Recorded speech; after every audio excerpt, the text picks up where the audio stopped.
जायचं असेल, परंतु एसटी कर्मचारी इतक्या संख्येने इथं उपस्थित असतील असं मला वाटलं नव्हतं. कारण पवारांचा प्रभाव जास्त असणारा जिल्हा आहे आणि त्यामुळं लोकांच्या मनामध्ये चलविचल होते. अरे जाऊ का नको, जाऊ का नको. आता इथं काही अशी लोक असतील फोटो काढून त्या संघटनेला पाठवणार, हे होता तो होता, अमका होता तमका होता. कोण खिडकीतनं बघणार, कोण इथून शूटिंग करणार, कोणाचे फोन चालू असतील. कारण संघटना या इतक्या भिकारचोट आहेत, अरे बापरे, त्याला काही लिमिट नाही. कर्मचाऱ्यांच्या वरती अन्याय सरकारपेक्षा जास्त संघटनाने केलाय. बरोबर का चुकीचं आहे? किती संघटना आहेत? 22 संघटना आहेत. पण या 22 संघटनापेक्षा जास्त पापाचे धनी हे माननीय शरदचंद्र पवार साहेबांच्या नेतृत्वाखाली मान्यता प्राप्त जी संघटना आहे ती पापाची धनी जास्त आहे. बरोबर का चुकीचं? हे महाविकास आघाडीवाले येडे झालेत, त्यांना काही कळना. मागच्या 10 मार्चला आमचं अधिवेशन संपलं मुंबईमध्ये आणि मी मुंबईतून पुण्याला आलो. पत्रकार भवन मध्ये एका पुस्तकाचं प्रकाशन होतं आणि त्या कार्यक्रमाला 11 मार्चला मी आलो. आणि तिथं आल्यानंतर माझे काही युवा मित्र आहेत, तिथं आता अरविंद ओलेकर आहेत, त्यांचे सगळे मित्र आहेत, आमचा चौरे आहे, की ही मुलं येऊन मला भेटली आणि म्हटली की सरकारचं असं एक नोटिफिकेशन आलंय की 14 तारखेला होणारी परीक्षा सरकारनं 6व्यांदा रद्द केली आहे. बघा, मी कुठून आलोय? मुंबईतून. अधिवेशन संपलं 10 तारखेला. 11 तारखेला पुस्तकाच्या प्रकाशनासाठी आलोय पत्रकार भवनला आणि तिथं हे माझे सगळे युवा सहकारी भेटले की सरकारनं 6व्यांदा एमपीएससी ची परीक्षा रद्द केली आहे. मी म्हटलं थांबा, आपण प्रकाशन संपू आणि आपण तिकडे विद्यार्थ्यांशी जाऊन चर्चा करू. अहिल्या देवी लायब्ररी आहे, तिथं चर्चा करायला आलो. तिथं मला 100-150 मुलं भेटली आणि त्यांच्या भावना मी जाणल्या आणि ठरवलं की आपण आता आंदोलन करायचं आणि रस्त्यावरती बसायचं. दुपारी आम्ही तिथं मला वाटतंय 10-11 वाजता सकाळी बसलो असेल, रात्री 9 वाजेपर्यंत आम्ही तिथं होतो. आणि मग हे म्हणायला लागले की भाजप यामध्ये राजकारण करतोय, विद्यार्थ्याची माती भडकावतोय. आता कुठं काय, ही काय प्लॅन होता? हे काय नियोजन होतं? जसं एमपीएससीच्या आंदोलनामध्ये हे आमच्यावरती आरोप करत होते की भाजपवाले विद्यार्थ्यांची माती भडकावतायत, आता 50 वर्ष एसटी कर्मचाऱ्यांच्या वरती अन्याय केल्यानंतर सुद्धा जर या महाराष्ट्रातला एसटी कर्मचारी जागा होत असेल तर हे सरकार म्हणतंय गोपीचंद पडळकर आणि सदाभाऊ तुमची डोकी भडकावतो. आम्ही भडकवतो का तुमची डोकी? जोरात आवाज येऊ द्या सगळे मीडियावाले. आम्ही तुमची डोकी भडकावतो? नाही भडकावत. कारण आमच्याकडे जेव्हा एसटी कर्मचारी आले माझ्या आटपाडी डेपोतले, तेव्हा मी त्यांना विचारत होतो तुमच्या नेमकं कसं चालतंय, पगार किती आहे, काय आहे. जेव्हा त्यांच्याकडून हे सगळी भीषणता लक्षात आली की 30-30 वर्ष काम केल्यानंतर सुद्धा त्या माणसाच्या हातामध्ये 10,000 रुपये पगार येत नसेल तर एसटी कर्मचाऱ्यानं काय करायचं सांगा? 400-400 किलोमीटर प्रवास करायचा. इथं स्वारगेटला आता जाऊन बघा, आतमध्ये झोपायची सोय कशी आहे बघा, त्या डासामध्ये, मच्छरमध्ये, घाणीमध्ये. तिथले टॉयलेट जाऊन बघा, तिथं हा आमचा ड्रायव्हर झोपतो, तिथंच खातो, शिळ्या भाकरी, आजच्या भाकरी उद्या खातो. आणि तरी सुद्धा ह्यांना कधी वाटलं नाही की ह्याला पगार सरकारला मिळतो, राज्य सरकारच्या कर्मचाऱ्याला तेवढा पगार ह्यांना द्यावा. असं का नाही यांना वाटत? का नाही यांना, ज्यांच्या मनाला लाज वाटत नाही? आणि मग 2020चं जे अधिवेशन तुमचं कोल्हापूरला झालं, त्या अधिवेशनामध्ये कोण आलं होतं? शरद पवार साहेब. आणखी कोण होतं? अनिल परब साहेब. दरवर्षी यांचं अधिवेशन होतं आणि त्या अधिवेशनामध्ये शरदचंद्र पवार साहेबांचं भाषण असतं की या महाराष्ट्रातल्या एसटी कर्मचाऱ्यांना राज्य सरकारच्या कर्मचाऱ्याला जे मिळतं ते मिळालं पाहिजे. देणार म्हणत नाहीत, मिळालं पाहिजे. मग देणार कोण? सत्तेमध्ये तुम्ही, संघटना तुमची, आणि कर्मचाऱ्याने खाल्लं टाळ्या वाजवायच्या. पवार साहेबांचा जिंदाबाद. अनिल परब साहेब तुम आगे बढो. अनिल परब साहेबांचं पण भाषण होतं तिथं की आम्ही आता अभ्यास करतोय. आता 2 वर्ष झाली, अभ्यास झाला नाही. पवार साहेब म्हणले होते की आपण 2 जण व्यासपीठावरती आहे, मी उपमुख्यमंत्री आणि अर्थमंत्र्याची जबाबदारी घेतो, अनिल परब आणि मुख्यमंत्र्याची जबाबदारी घ्यावी आणि 15 दिवसामध्ये विलिनीकरण करावं, असं कोण म्हणलं होतं? मग पवारांचे 15 दिवस अजून झाले नाहीत का? 2 वर्ष झाली तरी 15 दिवस होत नाहीत का? 2019च्या जाहीरनाम्यामध्ये तुम्ही लिहिता, जर आमची सत्ता महाराष्ट्रामध्ये आली तर आम्ही एसटी कर्मचाऱ्यांचं विलिनीकरण करू. हे भाजपवाल्याला विचारून तुम्ही लिहिलं होतं? आम्ही भाजपवाले माती भडकावतोय. मग 2019चा जाहीरनामा तुम्ही काय गांजा पिऊन केला होता का दारू पिऊन केला होता? कुणी लिहिलं होतं त्यामध्ये? म्हणजे तुम्हाला एसटी कर्मचाऱ्यांची मतं पाहिजेत, एसटी कर्मचाऱ्याच्या घरातली मतं पाहिजेत, एसटी कर्मचाऱ्याच्या सासरवाडीतली मतं पाहिजेत, एसटी कर्मचाऱ्याच्या मेहुण्याचं मत पाहिजे, एसटी कर्मचाऱ्याच्या मेहुणीचं मत पाहिजे, एसटी कर्मचाऱ्याच्या साडवाचं मत पाहिजे. म्हणून तुम्ही जाहीरनाम्यामध्ये लिहिता आणि जेव्हा एसटी कर्मचाऱ्यांना द्यायची वेळ येते तेव्हा हात वर करता. काल ते विदर्भामध्ये होते, तिथं काय म्हणतायत? अनिल देशमुखांच्या तासाचा हिशोब भाजपला चुकता करावा लागणार. अनिल देशमुख कोण आहे? देव आहे? कोण आहे अनिल देशमुख? अरे ज्या अनिल देशमुखांनी या महाराष्ट्रामध्ये 100 कोटी रुपये बारवाल्याकडून महिन्याला घ्यायचं फरमान सोडलं.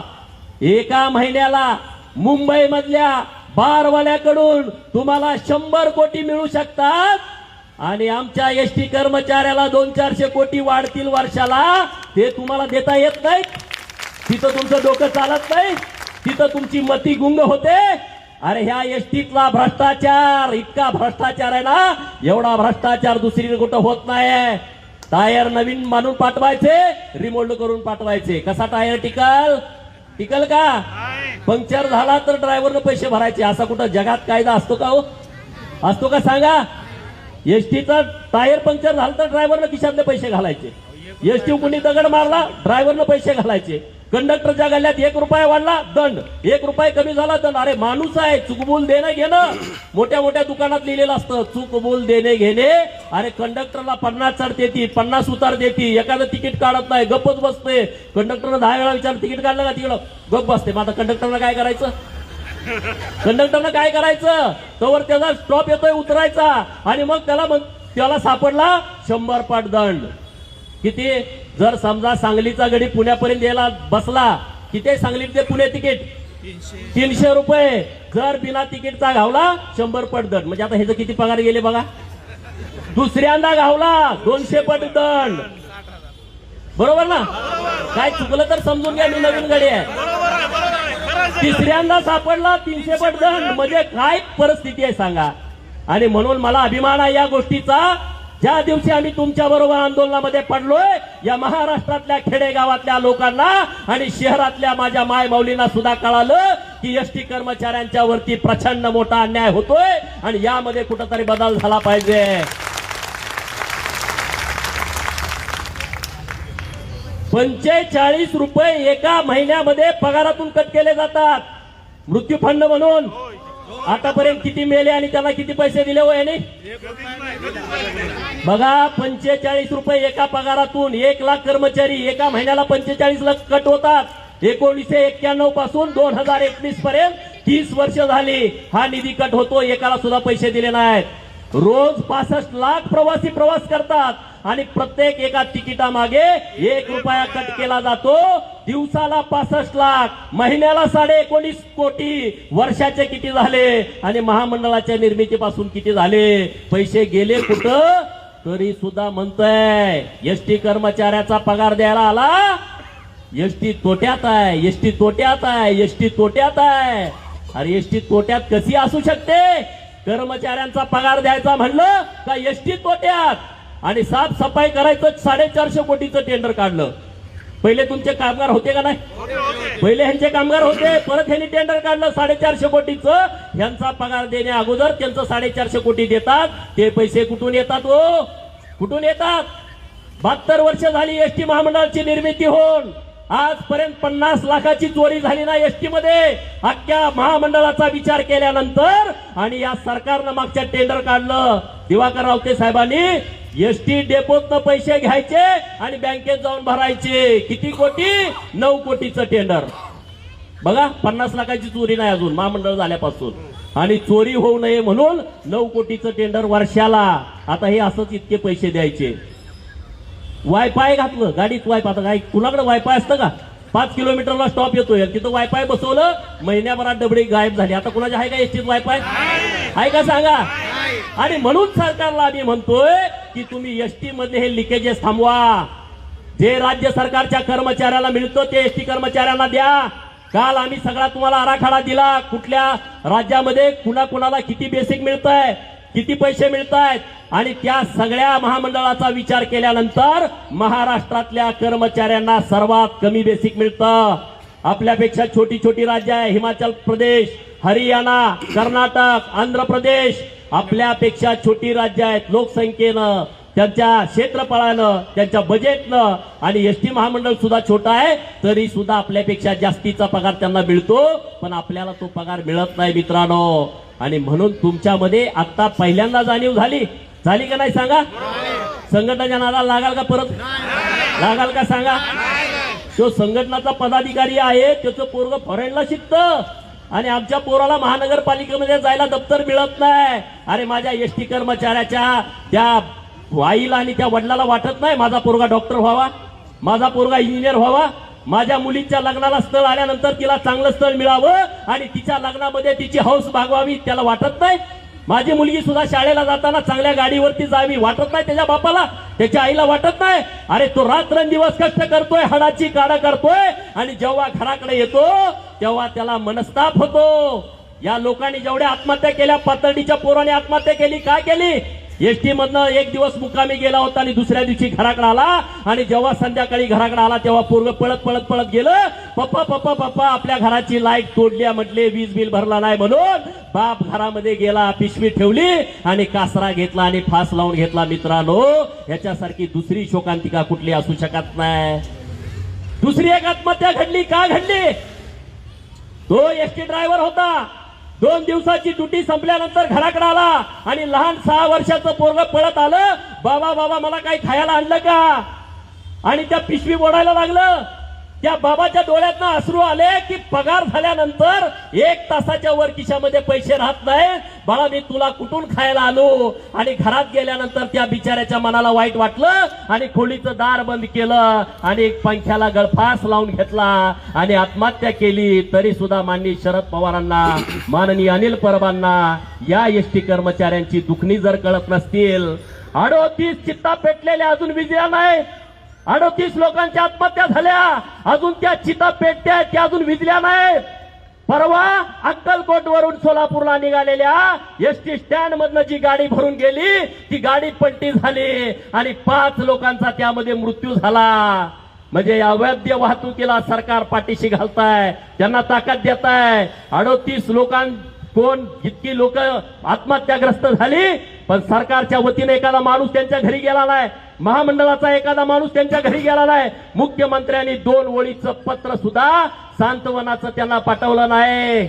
आणि आज जेव्हा मोदी साहेबांनी दिल्लीतून शेतकऱ्यांचे 3 कायदे मागे घेतले, मुख्यमंत्री महोदयांनी लगेच त्याच्यावरती प्रतिक्रिया दिली, पण 10 दिवस झाले आझाद मैदानावरती महाराष्ट्रातील मराठी पोरं, मुली, त्यांची लहान मुलं, माता भगिनी त्या मुंबईच्या आझाद मैदानावरती उघड्यावरती पडलेत. परवाच्या रात्री पाऊस आला, कालच्या रात्री पाऊस आला, तिथं काही सुद्धा नाही आहे, कागद टाकू दिला नाही, तंबू टाकू दिला नाही, सगळेजण आम्ही तिथं पावसामध्ये झोपलो. पण उद्धव साहेबांचं मराठीवरती प्रेम असताना, मराठीवरती राजकारण मुंबईची महानगरपालिका घेणाऱ्या महानगरपालिकेच्या समोर हजारो लोक उघड्यावरती झोपली, परंतु हे मराठीचे जे मालक आहेत ते त्या मैदानाकडे चौकशी सुद्धा करायला आले नाहीत. मित्रांनो, म्हणून जागा होण्याची वेळ आली आहे. तुम्ही चिंता करू नका, आम्ही तुमच्या बरोबर आहे, ताकदीनिशी आम्ही तुमच्या बरोबर आहे. त्यांनी निलंबन पाठवू द्या, त्यांनी सेवा समाप्तीचं नोटीस पाठवू द्या, त्यांना काय करायचं करू द्या. पण अनिल परब साहेबांना मी सांगतो, तुम्ही यांना सेवा समाप्तीचं नोटीस पाठवताय, पण हेच 1,72,000 या सरकारची सेवा समाप्ती केल्याशिवाय राहणार नाही. कारण इतका माज आणि इतकी सत्तेची मस्ती कामाची नसते. इतक्या सगळ्या जर घोटाळे तुमच्या महामंडळामध्ये असतील, मी त्या यांत्रिकी विभागातल्या पोरांना जाऊन भेटलो की तुम्हाला मटेरियल कसं येतं, ते मला पॅकिंग नवीन येतं, मटेरियल जुनं असतं. आटपाडीत जर गाडीला लावलं तर ती गाडी मुंबईत आटपाडी येईल याची गॅरंटी नसते. पण एखाद्या दिवशी जर आमच्या विभागाकडे जर मटेरियल नसेल तर आम्ही खासगी दुकानात आणतो, ते मटेरियल टाकल्यानंतर 4 वर्ष जातं, त्याला काही होत नाही. डिझेल इंजिन गाड्या किती पॅक झालेत, इंजिन मध्ये डिझेल मिसळून तुम्ही देता, कसं ते गाडी चालल? आणि त्या ड्रायव्हरच्या सीटची तर सिस्टीम लय खतरनाक आहे, तो झोपल म्हणून ती सीटच चांगली करत नाहीत, तो धडा धडा धडा 14 तास इकडे तिकडे पळतो, त्याला काय सोय नाही, त्याला काही सुविधा नाही. आणि बँकेचा तर घोटाळा त्याच्यापेक्षा वेगळा तुमच्या. एकदा 2 लाख कर्ज काढलं का रिटायर होऊस तर ते फिटतच नाही. 2 लाख कर्ज काढलं तर रिटायर होऊस तर फिटत नाही. नुसतं फिटत नाही नव्हे, तो बँकेचा अधिकारी ह्यांना हिशोबच देत नाही. देतो का हिशोब? देतो का हिशोब? मग हे पवार साहेबांना माहित नाही इतका मोठा अन्याय चाललाय, इतका मोठा अत्याचार चाललाय. अरे त्यांचीच बँक आहे, 2000 कोटीची बँक आहे. आमच्या सांगलीमध्ये प्राथमिक शिक्षकांची बँक आहे 400 कोटीची. एखाद्या कर्मचाऱ्याचा मृत्यू झाला तर 30 लाखापर्यंत कर्ज त्याला माफ करून टाकतात. एखाद्या कर्मचाऱ्याचं कर्ज नसलं तर 400 कोटीची बँक त्यांना 5 लाख रुपयाची मदत देते. आणि 2000 कोटीच्या ठेवी असणारी बँक 1 रुपयाची तुम्हाला मदत देत नाही. 38 भावाच्या आत्महत्या झाल्या, एकाच्या घरी सुद्धा ह्यांनी 5 रुपयाची मदत दिली नाही. इतक्या चुकीच्या पद्धतीनं जेव्हा हे काम करतात आणि तरी सुद्धा तोंड मोठं करून आम्हाला म्हणते की आम्ही राजकारण करतोय, भाजपवाले राजकारण करतायत, भाजपवाले राजकारण करतायत. अरे आम्ही विरोधी पक्षामध्ये आहे, गद्दारीनं तुम्ही आम्हाला विरोधी पक्षामध्ये बसवलाय. या महाराष्ट्रातल्या लोकांनी देवेंद्र फडणवीस साहेबांना महाराष्ट्राचं मुख्यमंत्री म्हणून जन्मात दिला होता, आम्हाला विरोधी पक्षात बसवलाय. आम्ही विरोधी पक्षाचं काम प्रामाणिक करतोय. या महाराष्ट्रातल्या एखाद्या घटकावरती अन्याय झाला तर आम्ही बोलायचं नाही. 38 आत्महत्या झाल्यानंतर आम्ही काय घरी झोपू का? झोप लागेल का? अरे तुम्हाला एक मुरदाड आहे, तुम्हाला झोपा लागतात. अनिल परबांना झोप लागते. 10,000 लोक आझाद मैदानावरती उघड्यावरती झोपतायत, तरी ते निवांतपणे झोपतायत आणि रोज काहीतरी पुढ्या सोडतायत मीडियाच्या माध्यमातून. आज तर काय सांगितलं, चर्चा कुणाशी करायची, चर्चा कुणाशी करायची, हे नेतृत्वहीन आंदोलन झालंय. बघा भाच्या, काल संध्याकाळी 7 वाजता काय चाललंय, खाजगीकरण, पुढ्या सोडायच्या, पुढ्या, म्हणजे तुमच्यात काहीतरी संभ्रम निर्माण व्हावा. पण गडी एवढं तयारीचं झाले, त्याला म्हणजे तुम्हाला काय करायचं ते करा. मी आझाद मैदानावरती आम्ही 24 तास असतो, आम्ही विचारतो अरे काय करायचं, हटायचं नाही, काय करायचं, हटायचं नाही. हे जसं सांगतील तसं आम्ही घाटे साहेब वागतोय. आमचं आम्ही तुम्हाला काय सांगतोय का? तुम्ही सांगाल तसं चाललंय, कारण तुम्ही ड्रायव्हर आहात, तुमच्या मागे आम्ही काय असेल ते. पण सरकारला मानगुटीवरती बसून आपण निर्णय करून घेतल्याशिवाय राहायचं नाही. कारण आता खाजगीकरण म्हणत त्यांचा पवारांचा जागेवरती डोळा असेल अशी मला जरा शंका यायला लागली आहे. जागा तर एसटीच्या नावावर आहेत का त्यांच्या नावावर आहेत? बघा उतारा काढून उद्या. यांची गॅरंटी नाही, कधी तलाट्याला हाताशी धरून, तहसीलदारला हाताशी धरून काळा बाजार करतील ह्याची गॅरंटी नाही आहे. आणि म्हणून सगळीच लोक आता बाजूला पडायला लागले. जेवढ्या बाकीच्या संघटना आहेत ती लोक कवऱ्या बावऱ्या बघायला लागलेत. संघटनावाले आजपर्यंत रुबाबात फिरत होते, एसी गाडीत येत होते. आता त्याच्या बायकोला आणि पोराला सुद्धा वाटत असेल अरे हो माझा बाप आहे म्हणून सांगायला नको, सगळ्या लोकांना कळालंय. आता वाटत असेल का नसेल, आतापर्यंत मिजाशीच राहिले. आमचे पप्पा साहेब आहेत मोठे, अरे तुझा पप्पा कंडक्टर आहे, तो रुबाबात राहतोय, 50 लाखाच्या गाडीत फिरतोय, त्याचा वाढदिवस आला का 50-50 रुपये गोळा करतोय. वाढदिवस याचा 50 रुपये तुमचे, 1 लाख लोकांचे 50 लाख, म्हणजे वाढदिवस सुद्धा वर्षातनं 4दा करत असतील मला वाटतं. ह्यांची शक्यता सांगता येत नाही. आणि त्यामुळं न्यायाच्या बाजूने आम्ही आहोत. तुम्ही चिंता करू नका. यांना सत्तेचा किती माज असू द्या, यांना मुंडक्यावरती आम्ही उभं केल्याशिवाय राहणार नाही. जोपर्यंत निर्णय होत नाही तोपर्यंत आझाद मैदान सोडत नाही.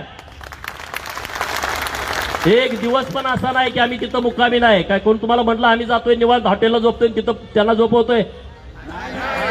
तिथंच आम्ही झोपतोय. माझ्यावरती तिकडे केस घातली 307ची. 10 तारखेचा आंदोलन पुकारल्यावर माझ्याच गाडीवर दगड टाकली आणि माझ्यावर 307ची केस. अरे म्हटलं घाला, दुसरं तुम्ही काय करू शकता? पवारांना जेव्हा वैचारिक दृष्टिकोनातून उत्तर देता येत नाही तेव्हा ते ठोकाठोकीची भाषा करतात. कारण आतापर्यंत त्यांनी तेच उद्योग केलेले आहेत आणि आता त्यांचं पापाचा घडा भरलेला आहे, तो आता कधी ना कधी लवडणार आहे. तुम्ही चिंता करू नका. आणि म्हणून पुणेकरांनो, महाराष्ट्राचा सेंटर आहे पुणे. इथल्या महिलांचं मला अभिनंदन करायचं आहे. ज्या दिवशी 28 तारखेला मध्यरात्री संप केला त्या दिवशी आणि 29 तारखेला मला महिला फोन करत होत्या की आम्ही 40 जण इथं थांबलोय, 50 जण इथं थांबलोय, आम्ही गाड्या बाहेर सोडत नाही. आणि सगळीकडे महिलांनी खूप चांगल्या पद्धतीनं नेतृत्व केला. आज आझाद मैदानावरती शेकडो महिला तिथं बसून आहेत, लहान लहान मुलं आहेत. आणि निश्चितपणे या सरकारकडून न्याय मिळवल्याशिवाय राहणार नाही. ते काहीतरी अफवा उठवत आहेत की अरे हे शक्य आहे का, अमका आहे का, तमका आहे का. अरे टॅक्सच 51% जातो का नाही. डिझेल टॅक्स, टोल टॅक्स, प्रवासी कर किती जातात, ह्याच्यावरती विचार करण्याची गरज आहे. म्हणून आम्ही विरोधी पक्षाच्या वतीनं माननीय देवेंद्र फडणवीस साहेबांनी माननीय अनिल परब साहेबांना काल सोल्युशन ही सांगितलं आहे. नुसतं आम्ही विलिनीकरण करा नुसतं बोलत नाही, ते कसं करायचं, कसं करू शकता हे आम्ही सरकारला सांगतोय. त्यामुळं एसटी कर्मचाऱ्यांचा विषय हा भारतीय जनता पार्टीला कधीच राजकारणाचा विषय असू शकत नाही. दुसऱ्या कोणाला असेल तर त्याच्याशी आमचं देणं घेणं नाही. बरं आम्हाला काय पळायचे, आम्ही काय पावती फाडणार आहे का तुमची परत, आमची काही संघटना आहे का, आमचं दुकानच नाही. त्यामुळे तुम्हाला माल घ्या आम्ही म्हणू शकत नाही. आम्ही तुमच्या बरोबर ठामपणे उभा आहोत यासाठी, कारण मानवतेच्या दृष्टिकोनातून हे 100% चुकीचं तुमच्या बाबतीमध्ये घडताय आणि ते पुढे घडलं नाही पाहिजे. आणि त्यासाठी आता आवाज उठलाय नाही सांगा राज्यामध्ये. ह्याच्या अगोदर असं कधी आंदोलन झालं होतं, ह्याच्या अगोदर कधी कर्मचारी इतका संघटित झाला होता. एवढ्या वेळा जर संघटनानं धमकी घातली तर तुम्ही कामावर गेला नव्हता, असं कधी झालं का. साहेब नुसतं बोलला तर तुम्ही लगेच पळायचा. आता साहेब सुद्धा काय काय आत्मा आपल्या बरोबर आहेत. परवा काही लोकांनी तिथे येऊन पाठिंबा दिला. साहेबांना सुद्धा पगार किती आहे, त्यांना फक्त 3 स्टार आहेत, पगार तुमच्यापेक्षा जास्त नाही. ड्रायव्हर कंडक्टर जे सिनियर आहेत त्यांच्यापेक्षा जास्त त्यांना पगार नाही आहे. त्यांना सुद्धा आतून वाटतं हे झालं पाहिजे, पण न लढता झालं पाहिजे. ते खुर्चीवर बसणार, तुम्ही लढा म्हणणार, तुम्हाला निलंबन, तुम्हाला सेवा समाप्ती नोटिसा देत नांदेडचे एक अधिकारी आहेत तुमच्या जिल्ह्याचे, त्यांनी पहिल्यांदा 40 जणांना निलंबित केला आणि दुसऱ्या दिवशी जेव्हा त्यांच्यावरती दबाव आला तेव्हा त्यांनी स्वतःचा राजीनामा दिला. मी कर्मचाऱ्यांच्या वरती अन्याय करणार नाही आणि मी महापाप करणार नाही. त्या अधिकाऱ्याचं आपण अभिनंदन केलं पाहिजे. अनेक डेपो मॅनेजर येऊन आझाद मैदानावरती भेटले आणि यातून काय मार्ग काढायचा त्यांनी सुद्धा आता आम्हाला काही टिप्स दिलेल्या आहेत. त्यामुळे तुम्ही चिंता करू नका. धीरज घाटे साहेबांचं मी मनपूर्वक अभिनंदन करतो, कारण एमपीएससीच्या आंदोलनामध्ये सुद्धा ते आमच्या बरोबर दिवसभर होते. जगदीश मुळक साहेब आमच्या बरोबर दिवसभर होते. सिद्धार्थ शिरोळे साहेब आमदार तेही तिथं होते. जेव्हा आम्ही 10-12 तास तिथं बसलो होतो तेव्हा हा भल्या मनाचा माणूस यांच्यावरती आमच्या बरोबर केस झालेले आहे. रात्री 2 वाजेपर्यंत आम्ही पोलीस स्टेशन मध्ये होतो शिवाजीनगरच्या. त्यामुळे आम्हाला आत आणि बाहेर हे काही नवीन, आमचं काही घरी कामच नाही. पूर्ण वेळ आम्ही मोकळा गाडी आहे. त्यामुळं काही चिंता करण्यासारखं नाही. 24 तास आम्ही तुमच्या सेवेमध्ये आहोत. आम्हाला यातून काही मिळवायचं नाही, पण तुम्हाला न्याय मिळवून द्यायचा ही भारतीय जनता पार्टीची भूमिका आहे आणि निश्चितपणे तो मिळाल्याशिवाय राहणार नाही. तुम्ही संघटित राहावा, एकजूट राहावा. जे अजून आजूबाजूला आहेत, बाहेर आहेत, त्यांना समजावून सांगा की सगळे यामध्ये सामील व्हा. आणि तुम्हाला जोपर्यंत सरकार नमत नाही, सरकार जोपर्यंत तुम्हाला लेखी आदेश देत नाही तोपर्यंत हे आंदोलन माघारी घ्यायचं नाही, असं सगळ्या कर्मचाऱ्यांची भावना आहे. आणि त्या भावनेसोबत आम्ही सगळे भारतीय जनता पार्टीचे सगळे राज्यातले पदाधिकारी तुमच्या सोबत आहोत. तुम्ही चिंता करू नका. अन्याय कधीतरी संपत असतो आणि तो अन्याय तुमच्यावरचा संपण्याची ही आता एक वेळ आलेली आहे. महाराष्ट्रातल्या समाज व्यवस्थेमध्ये एसटी वरती प्रचंड विचार मंथन या आंदोलनामुळे झालेलं आहे. आणि कोर्टानं सुद्धा सांगितलं, सरकारनं सांगितलं होतं की हा संप बेकायदेशीर ठरवा. सरकारनं सांगितलं होतं यांना डेपोच्या 100 मीटरच्या परिसरामध्ये येऊ देऊ नका. आणि तेव्हा माननीय कोर्टाने सरकारला विचारलं की या संपकऱ्यांनी काय तुमचं नुकसान केलंय का, ह्यांनी काय तोडफोड केल्या का, ह्यांनी कुणाला मारहाण केल्या का. तेव्हा सरकारच्या वतीनं सांगितलं हे आंदोलन शांततेत चालू आहे, ह्यांनी काही तोडफोड केलेली नाही. तेव्हा माननीय उच्च न्यायालयाने सांगितलं की हा संप देशातील लोकशाहीला एक आदर्श घालून देणार आहे आणि इतक्या शांततेत चाललेल्या संपाला आम्ही बेकायदेशीर ठरवू शकत नाही. हे या महाराष्ट्रातील कर्मचाऱ्यांचं यश आहे. परत एकदा तुम्हाला मी मनपूर्वक खूप खूप शुभेच्छा देतो. काही चिंता करू नका. तुमच्या बरोबर वकील गुणरत्न सदावर्ते साहेब आहेत, त्यांच्या मॅडम आहेत जयश्री पाटील, आणि आम्ही भारतीय जनता पार्टीचे सर्व कार्यकर्ते तुमच्या बाजूला ठामपणे उभे आहोत. ही लढाई आपण लढू आणि जिंकू. आत्महत्या तुम्ही हात जोडून सांगतो करू नका, कारण लढल्याशिवाय आपल्याला काही मिळणार नाही आणि लढण्यासाठी आपल्याला जगावंच लागेल, मरून न्याय मिळणार नाही. म्हणून परत एकदा हात जोडून विनंती करतो, आत्महत्या तेवढ्या कुणी करू नका, आम्ही तुमच्या सोबत आहोत.